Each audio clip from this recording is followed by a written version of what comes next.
नमस्कार मित्रांनो, आमच्या चॅनलवर नवीन असाल तर चॅनलला नक्की सबस्क्राईब करा, म्हणजे तुम्हाला मालिकेचे नवनवीन एपिसोड सर्वात अगोदर पाहायला मिळतील. तर तुला शिकवीन चांगलाच धडा या मालिकेमध्ये काय घडलं ते आपण बघणार आहोत. इकडे अक्षरा घरी आलेली असते. तिचे आई बाबा तिला विचारणा करत असते आणि विचारपूस करत असते की तू अधिपतीला भेटलीस का, अधिपती रावांना सर्व सांगितलंस का, ते काय म्हणाले आणि त्यांना किती खुशी झाली ते विचारत असतात. तर अक्षरा ओरडते आणि बोलते, नाही आई, नाही बाबा, ते मला भेटले नाही. ते मला भेटायला सुद्धा आलेले नाही. त्यांना माझं काही पडलेलं नाही आहे. त्यांना फक्त भुवनेश्वरी मॅडमच पाहिजे असते. त्यांना त्यांच्या आईसाहेब पाहिजे असते. तर विद्या तिला समजावते, अगं त्यांनी त्यांचा सांभाळ केला ना, म्हणून त्यांना त्यांच्याबद्दल वाटत असतं. कारण की ज्या बाईने त्याची आई गेल्यानंतर त्यांचा कोणताही विचार न करता त्याचा सांभाळ केला, म्हणून त्यांना त्यांची कळ आहे. पण अक्षराला हे पटत नाही. अक्षरा बोलते, पण त्यांना भुवनेश्वरी मॅडम शिवाय दुसरं काही दिसत नाही.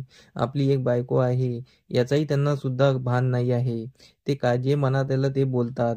असं असं चालणार नसतं. मी आता प्रेग्नेंट आहे, मी त्यांच्या बाळाची आई होणार आहे, हेही त्यांना सांगायचं मला वेळ मिळाला नाही. त्यासाठी ते आले सुद्धा नाही. आणि भुवनेश्वरी मॅडमने एक फोन केला आणि त्यांच्या फोनवर ते निघून गेले मला न भेटता. 5 मिनिटं भेटू शकले नसते का, असं ती तिच्या आईबाबासोबत बोलत असते. तर बाबा तिचा पक्ष घेत असतात, पण आई तिला समजवण्याचा प्रयत्न करत असते. इकडे अधिपती अक्षराला फोन लावण्यासाठी उभा झालेला असतो. तो फोन लावत असतो, तिथे भुवनेश्वरी येते. भुवनेश्वरी बोलते की कोणाला फोन लावता. तर अधिपती बोलतो, मास्तरी मॅमना फोन लावत होतो.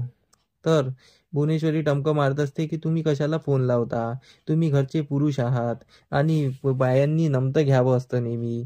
आणि यांचं काय आहे, या तुम्हाला घालून पाडून बोलत असतात आणि जे मनात आलं ते बोलतात. आणि त्या स्वतःहून घर सोडून निघून गेल्या आहे. तुम्ही ते किती अडवण्याचा प्रयत्न केला, त्यांनी ऐकलं का?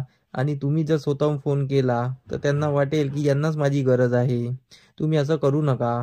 त्यांना थोडी कळ काढू द्या आणि मग नंतर त्यांना जाऊन भेटा किंवा कॉल करा. अधिपती बोलतो, जाऊ द्या ना आई साहेब, मी फोन करून घेतो आणि भांडण मिटवतो.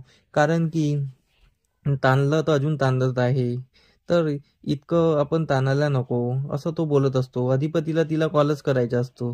भुवनेश्वरी बोलते की आता काय करावं. भुवनेश्वरीला विचार पडलं असतं की अधिपतीला कसं थांबावं. भुवनेश्वरी बोलते ठीक आहे करा.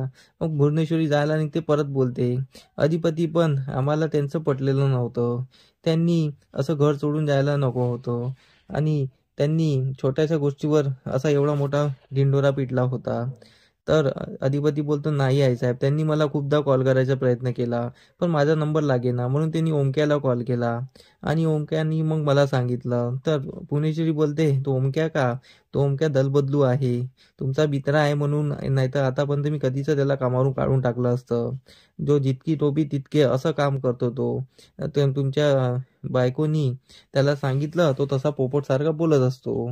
तो काही सरळ माणूस नाही आहे, पण तुमचा मित्र आहे म्हणून आम्ही सोडतो आहे. त्याला त्याचा देव बघेल, असं ती बोलत असते. तर ती भुवनेश्वरी अधिपतीला अडवण्याचा प्रयत्न करत असते. भुवनेश्वरी बोलते, एक काम करा, तुम्ही कॉल नको करा, मी त्यांच्या घरी जाते, पण तुम्ही मला अडवण्याचा प्रयत्न करू नका, मी तुम्हाला विनंती करते. तर अधिपती बोलतो, आई साहेब तुम्ही विनंती करू नका, तुम्ही आदेश द्या आणि तुम्ही जाऊन या. तर भुवनेश्वरीला वाटते की बा आता अधिपतीने म्हटलंच आहे तर जावंच लागेल. भुवनेश्वरी निघून जाते. इकडे अधिपती विचारात पडलेला असतो. इकडे अक्षरा तिच्या आई बाबासोबत बोलत असते. दुसऱ्या दिवशी भुवनेश्वरी अक्षराच्या घरी जायची तयारी करत असते. तेवढ्या तिथे दुर्गी येते आणि दुर्गी भुवनेश्वरीला विचारते, आई साहेब, ताई कुठे चालली तू? तर त्यावर भुवनेश्वरी बोलते, मारलं टमकं का, तुला कितीदा सांगितलं की कुठे बाहेर जात असलं तर असं टोकाव नाही. तर ती सॉरी सॉरी बोलते आणि बोलते परत, ताई तू कुठे चालली मला सांग ना. तर ती बोलते, तुला कधी अक्कल येणार नाही, तुला असा हाताळा द्यायला लागेल की तुला ते समजू येईल, असं ती त्याला बोलत असते. तर मग दुर्गी ताईच्या स्टाईलमध्ये बोलते. मग भूमेश्वरी बोलते, असं असं शिकवावं लागेल तुला, म्हणजे तू कडे आता तू शोभते माझी बहीण. तर मग परत दुर्गी तसंच बघायला लागते. तर भुवनेश्वरी बोलते, झालं, जेचं पाणी तिथेच, परत तू तेच करायला लागली. आणि भुवनेश्वरी तिथून निघून जाते आणि दुर्गाला सांगून निघते की आम्ही अक्षराला भेटायला चाललो, पण आम्ही अक्षराला आणायला नाही, हे घर त्यांचं नातं तोडायला चाललो आहे, असं ती तिला सांगून जाते. आणि दोघांचा काहीतरी प्लॅन होतो आणि ती निघून जाते.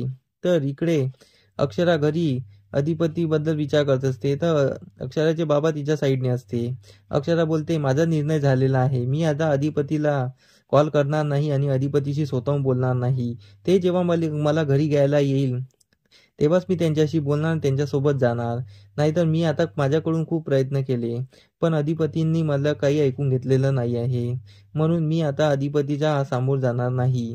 ते जेव्हा मला घ्यायला येतील तेव्हाच काही मी डिसिजन घेईल, असं तिचं ठाम मत असते. पण विद्या तिला समजावते.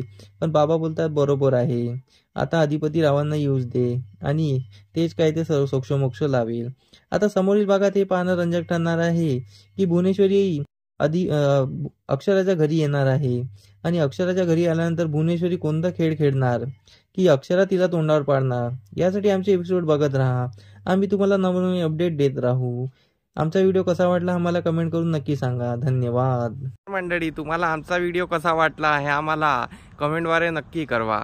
तेव्हा आम्ही तुमच्या प्रतिसादाला उत्तर नक्की देऊ. आणि आमचे व्हिडिओ बघत राहा. आमचा व्हिडिओ किती छान वाटतो हे आम्हाला कमेंटमध्ये नक्की सांगा. धन्यवाद.